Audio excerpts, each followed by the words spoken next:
Today on Between the Lines, a business philosophy that is also a guide to life with my guest, Garry Ridge. Welcome, I'm Barry Kibrick. Garry is the president and CEO of the WD-40 company. And there's probably not a single home in America that doesn't have a can of this product.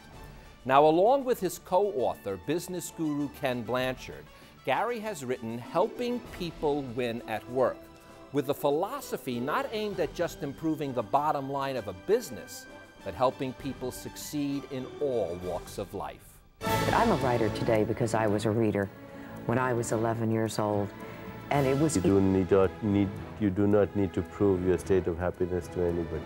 Most of these speeches were as much as a month in preparation.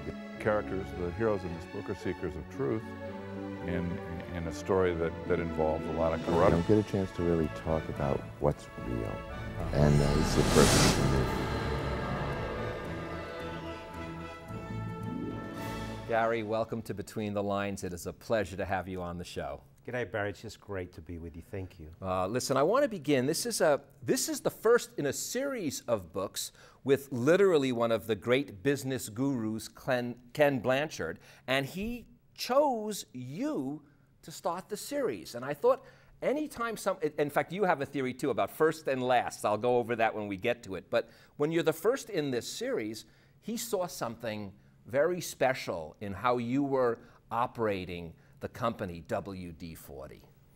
Well, I saw something very special in Ken's philosophy, which was about helping people win. You know, in life, Barry, all we really have is memories. And if we in business can help people create positive, lasting memories by helping them succeed, why wouldn't you do that? And when Ken was a professor back at Cornell, he used to get into a lot of trouble because he'd give the final paper out at the beginning of the class, and then he'd help people learn the answers. And that took away fear. It allowed people to learn. And I was in a class with Ken when I met Ken down at USD in 1999, and I went, oh, duh, why don't we do that in business? So we got together, and that's how it was born. Well, let's talk a little bit further about the birth and the philosophy, because as we spoke about before, and I want to make it clear to the viewers, this is not a book about business per se. This is a book about a philosophy on how to lead and how to live a life. Absolutely. Barry, you know, so often we forget that life is about a vision. You know, if we had a vision, if we all knew what mountain we wanted to climb and we shared it with our families and our friends, would they help us get there? And then it's about values. Have we shared with people what we value in life? And have we helped them understand why we value them? And there's a piece we call about a leadership point of view. Have we shared with people why we have certain beliefs and where they came from and why they're so important to us? And then finally, have we shared what we expect from people and what they can expect from us? And do we take time to have conversations around that so that we can see how we can be better for each other?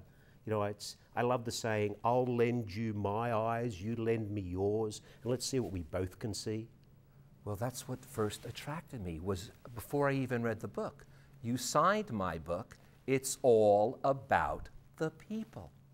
It is all about the people. I learned a long time ago that micromanagement is not scalable. I'm consciously incompetent, and understanding that and being able to have confidence in 3 words, I don't know, gave me the greatest opportunity in life, because I learned the power of people. And I wouldn't be anywhere today without the tribe that I work with, without the people that I support and that support me. So it's not about me, it's about everybody else. Let's talk about tribe. You mentioned that in the book, where almost every business and philosophy book about business or any form of leadership, they always use the word team. And you specifically say, I want to use the word tribe, and you specifically have a reason for it, because there's so much more an attachment to the word tribe. Team, if the game is over, the team disbands or goes on to play another game, but a tribe has a consciousness onto itself from all of its members. A tribe is enduring. A team is something you play on situationally to win or lose. If you think about the Aboriginal tribes, you know, I'm originally from Australia. If you think about the Aboriginal tribes, what were they about? They were about endurance. They were about learning and teaching. But more than anything else, they were about belonging. And if you think about Maslow's theory, the first two things that are important in life are basically food and safety. The next one is belonging, love. And most organizations forget that the reason people leave them is because they don't feel that they belong. When was the last time you left a social function, a family function, a club, because you didn't feel like you belonged? And in a tribe, if we can create this belonging, then people will stay with us. That's why at WD-40 Company, we have employee engagement levels that blow the socks off everybody. At the number one feedback we get from our employees in our employee opinion survey is at WD-40 Company, I'm treated with respect and dignity. 99% of people around the world positively say that in our surveys. And it's because we do treat them with respect and dignity, because we want them to belong, because we love them and we help them be better. But let's now show how that then gets reflected, because something interesting occurs when you take over this company. This is a company that's over 60 years old, or about 60 years old, and the old saying is, if it isn't broke, as Ken, I think, or you said it, don't fix it. Yet, you had a vision, and it's basically we'll get to the subheading of the book, Don't Mock My Paper, Help Me Get an A. I want to get into that in a second, but the vision that you had not only led to literally a tripling, so I said not literally a doubling, a tripling of the business in both the market and in the own product sales. Unbelievable for something that's been around for so long, all of a sudden, to make that kind of leap. So it wasn't broke, yet you probably, I've got my can here, you had to squirt a few little pieces of nice WD-40 in there just to make sure those wheels keep on turning. Well, we had to ensure that we created an organization where people could create their own personal magnificence on a daily basis. My dad always said to me, you know, winners win, losers lose. When you're winning, you're grinning. My dad worked for one company for 50 years. He said to me, Garry, a fair day's work for a fair day's pay. Treat people with respect and dignity and things will be okay. And really that's what it's all about. One of the books that I love is Everything You Ever Need to Know You Learn in Kindergarten. And I read it every summer because it reminds me about, you know, saying please and thank you is important, respecting others, you know, helping someone across the road. And really that's what we have to do in business. But, you know, Wall Street today tends to incentivize people to inflate their egos so they think it's all about them, because it's all about the immediacy of today. What we've built over the last 25 years and the 15 years that I've had the opportunity to lead the company is an enduring company that has performed above the market and done it by creating an environment where people go to work every day doing meaningful work for themselves, for the company, and for the community. And Garry, this is not just lip service. When you, and as I say, I don't want to say evaluate employees, but when you work with employees and you say, I want to help them get an A, if they're not getting the A, you're not upset at the employee, you're actually more upset at the managers that aren't helping them get the A, and you take them to task for it. The number one responsibility of a tribal leader or a coach at WD-40 is the success of his tribe members, full stop. And if someone isn't performing, the first conversation I'll have is with that coach or that leader and saying, you know, Barry's not making it. He's not making it on goals or objectives that you and him set together. What can we do to help him be successful? What roadblocks are getting in his way?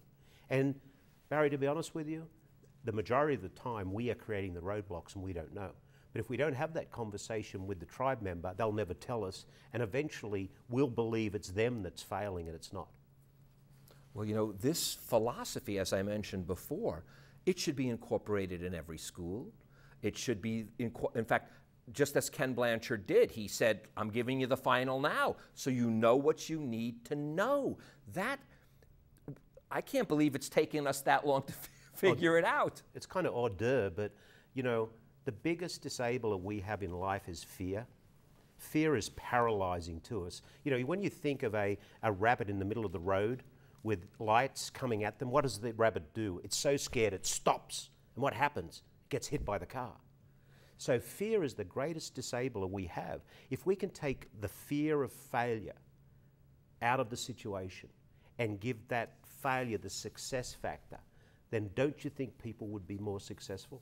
It's interesting, most, as Ken says often, he said, it's a real shame today that most people only know they're doing a good job or they're being a good family member because no one yelled at them today.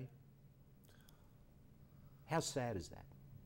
And how unproductive is it? So what, duh. Well, let's wake up. But what allowed you to wake up, I believe, is this value that you have, and that is that you really believe that leadership is partnership. And so many people don't see it that way. They say the leader is here unless he had a financial partner or something like that, but you're not talking about that. You're saying that leadership is partnership with everyone that you're involved with, either at work or school, government, whatever business it might be. It's about collaboration. I'm consciously incompetent. I worked that out a long time ago. And it's about making sure that we understand what success looks like together that's so important. That's what's the difference between, leaders, some people think servant leadership is about the prisoners being in charge of the prison. No, that's not what it's about at all. It's about having common goals, but more importantly, having a vision that excites people. Do you want to go where I want to go? Our vision is to create positive, lasting memories, solving problems in houses and factories of the world. That is a beautiful vision. It's just that simple. In fact, and that's where you say, what mountain do you want to climb? Because that's the difference. It's not a specific business number you're looking at. It's not the amount of stock options. It's just that's important. And the applause of the execution on a good business will be profit. We want the triple bottom line. We want to create positive, lasting memories for the people who use our product, the employees or tribe members that work in the company and the people they deal with, and the shareholders who trust us with their investment. That's the triple bottom line. Well, that's why I said to you before, you had a thing in the book where the first and the last is always the important, and you do that in a few places. And one of them is where you say, the bottom line is important. If we're not profiting, that's important, but it ranks number 6. Correct. Number 1 through 5 are all the values that you need to get to 6. And number 1 was the most important one. Number 1, value, doing the right thing. Doing the right thing. And values are so important because values are like the riverbank of a river. If you think about a river, if it didn't have a riverbank, what would it be? It'd be a big pool of water that would become a stagnant lake. But values are like the riverbanks of a river that helps the water go from the mountain to the sea. So on that river, you can play. You can send the people into play on the river. There'll be white water from time to time, but the values will make sure that they arrive at the seaside. They don't stagnate in the lake. You said there'll be white waters, and one of the things you alert us to is to listen to those white waters, and in the words you use, the alarm bell. The alarm bell. Listen to that alarm bell, because oftentimes when we are so involved, we don't get the chance to hear what is, in fact, isn't there a thing where you say, I would love to see someone say, I'm just sitting at my desk thinking, right, rather than a leader going, what are you doing, just sitting at your desk thinking? Yeah. But if you're really doing that, you get to hear the alarm if it goes off, you get to think of what else may be that the tribe might be doing. So it's very important to have that sense of almost peace within yourself to be able to listen and to be able to lead. And listen with the intent of being influenced is so important. That whole story I tell in the book about the alarm bell was really a learning moment for me. We don't make mistakes in life, we have learning moments. And a learning moment is a positive or negative outcome of any situation that allows us to reflect. But it's all about having that moment to reflect, going to a place of solace. I came up from San Diego today on the train, and it was wonderful because I was sitting there thinking, here I am on the train, I'm watching the surf go by, and what was I doing? I was thinking, I was reflecting, I was musing, I was marinating over so many different things. I could have driven up and I would have not had that time. but I took that as an opportunity to go to a place of solace, and I sorted a lot of things in my mind on that journey. Well, you know, you said that's when you had your aha moment. And in fact, how we met was through a fellow named Doug Walker, who we have a mutual relationship with, and he wrote a book called Aha Performance. And it's so important when you have those light bulbs go off, but they do go off when you're in that serene moment, not when you're trying to think of what should that light bulb be. Absolutely. It's that little time that we don't give ourselves that is so important. A line you use here that I think, again, so important not just in business, but in literally every moment of just life, whatever you're doing. We often let past experience rule our current behavior. That's probably one of the hardest things to take to heart. Very easy to say, but you must take that to heart. Otherwise, you fail right away because I didn't do something right at this moment, then I can't change it. You must be able, the greatest athletes, the greatest golfers, that's what they all do. They're allowed to let that past shot, let it go as fast as you can. Again, easy to say, oftentimes hard to practice. Live in the past, you live in regret. Live in the future, you live in anxiety. Yeah. Live in the present, you live in the now. That's where it will happen. You know, as my good friend Marshall Goldsmith, you know, he has this thing. He says, let it go. My son does this. He says, roll it off. That's it. Yeah. I want to hit you with something here because visions and values we talked about, but we didn't describe it the way you did. A vision gives you a sense of direction, and values give you a compass to keep you on that course. I think that's an important distinction that I want to draw out further from you. Yeah, the vision, you know, the values are a written reminder of the only acceptable behaviors that you have in your life or your business. And, you know, it's like when I talk about the riverbank, they stop you from getting in trouble. You know, why is a fence around a paddock of sheep? Because they don't want the sheep to get out and be eaten by the wolf. That's what values are about. They're a written reminder of the acceptable behavior. They're a discipline in thinking that helps you make decisions that keep you going true north to where you want to go. But you also add that how you implement that, you use two C words, caring and candor. And that obviously is important because sometimes the hardest thing to do, because your emotions get caught up in it, is to do things with caring and candor when there's a pressure cooker going on, which is why, again, you try to release that valve of pressure. But caring and candor is a message you really want to send home. Yeah, caring and candor, being tough-minded and tender-hearted, and the genius is in the end, is really what it's all about. So delivering candor with care is so important. You know, you need to be able to say, and I can sit down with any one of my tribe members, Barry, and I'll say to them, Barry, I mean you no harm. I am here to support you, to help you go where you want to go. If it's not with us, it may be somewhere else. But I mean you no harm. I'm assuming positive intent all the time. How many times in life do we make the mistake of assuming negative intent? But if we can assume positive intent, our whole life opens up. Well, you say what it literally does. I'll use your words. It turns everything into a learning moment. Right. Once you have that positive intent, just as you said, there's no fear of failure. It's a learning moment. Every moment becomes a learning moment. You almost can't fail.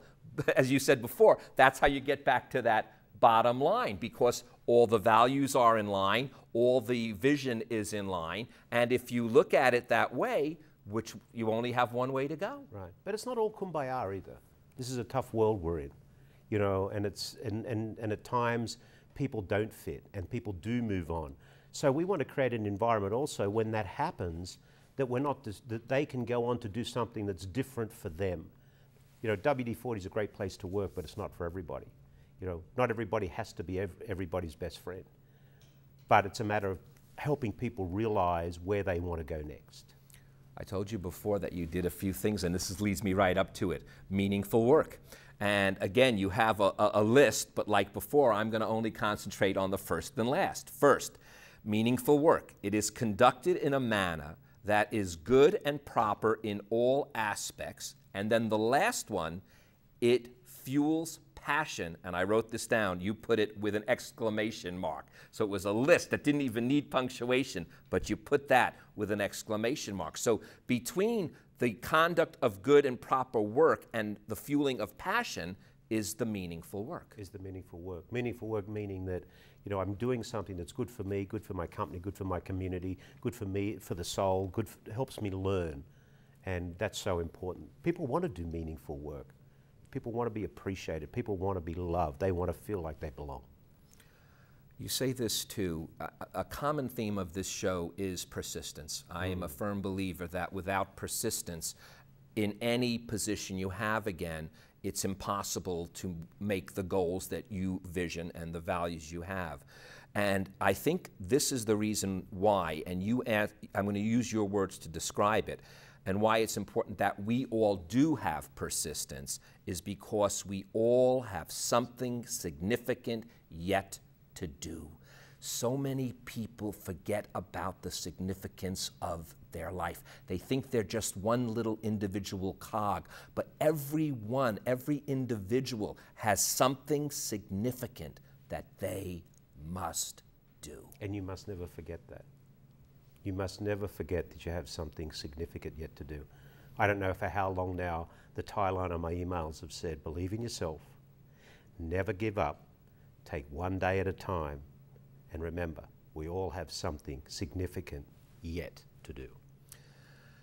One of those things that you keep having to do, and you said it's because you admit you don't know much, is being that constant learner. That's that one thing that, even if it's just that, if it's just having the significant thing is just the continuation to learn, that in itself is of a grand scale. I love Columbo. The detective show. And I nearly wore my Columbo t-shirt today. I learned so much from Columbo because he's so inquisitive. He was always asking that other question. He always had that real drive to learn. And you know, I love saying, really understanding, what can we do today for the first time? When was the last time you did something for the first time?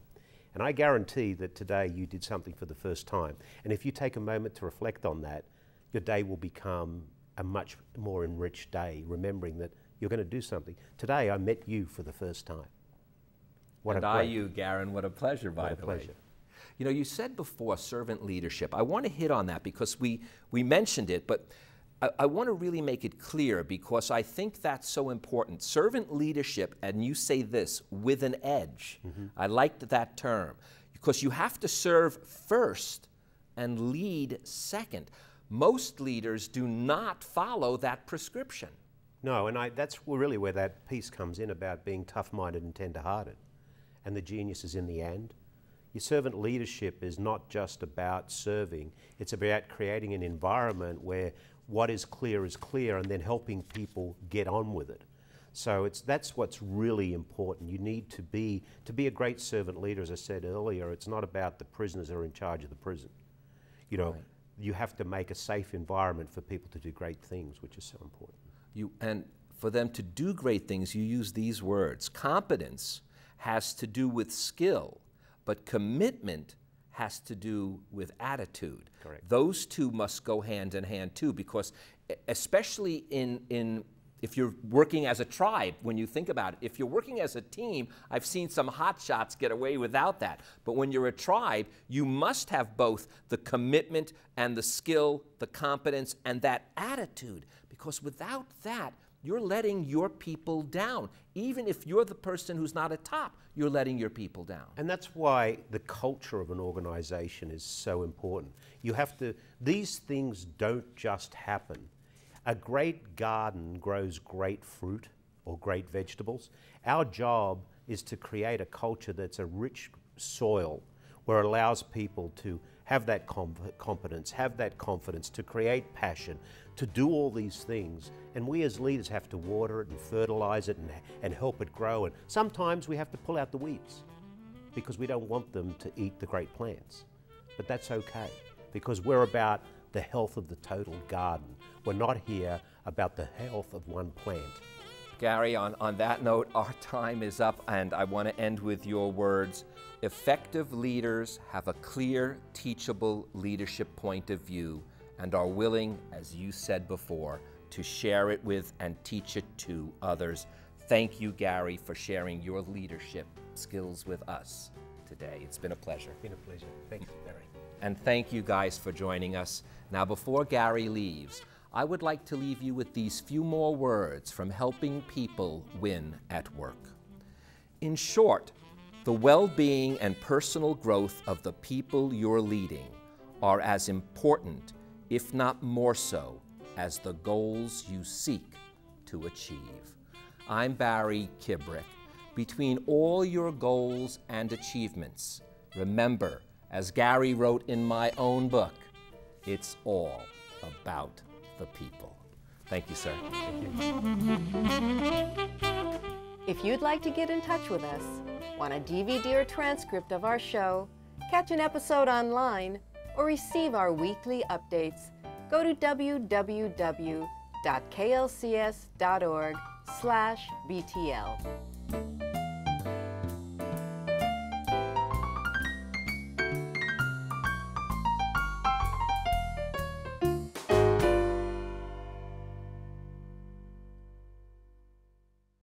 Closed captioning for Between the Lines with Barry Kibrick is made possible by Loyola Marymount University in Los Angeles, ranked 4th best regional university in the West by U.S. News and World Report, and dedicated to the encouragement of learning.